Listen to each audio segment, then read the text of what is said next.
আসসালামু আলাইকুম। ওয়ালাইকুম আসসালাম।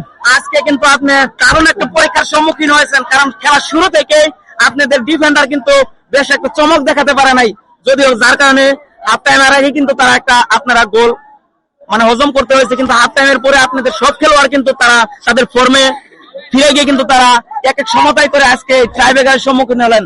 ট্রাইব্রেকারে আপনার অনুভূতি কি? আশা কি ছিল যে জিতবেন না হারবেন?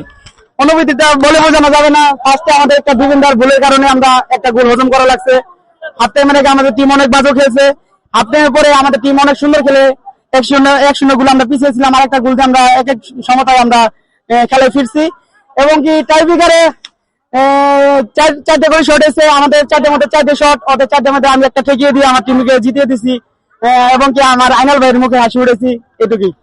আপনি শুরুতে কি আশা ছিল যে মানে ট্রাইব্রেকারে? শুরুতে আশা ছিল যে কিন্তু এই মাঠের হাজারো দর্শক জানে যে এই গাইবান্ধা সুরুজান উচ্চ বিদ্যালয় মাঠে যে সেরা গোলকিপার মানে জামালপুরের উত্তরের মধ্যে সেরা গোলকিপার রানা ভাই, আজকে আমরা আশা করছিলাম যে শুরু থেকে আমার আশা ছিল যে আমরা মিনিমাম 2-3 গোলে মানে 3-0 গোলে বা 2-0 গোলে আমরা জিতে যাব, কিন্তু প্রথম চান্সে আমাদের টিমের ডিফেন্ডারের ব্যর্থতার কারণে একটা গোল খাইছি। এটা ম্যাটার না, কিন্তু আমরা হাফে কামব্যাক করে আমরা টিম দিয়ে জিতে পারছি, এটা অনেক।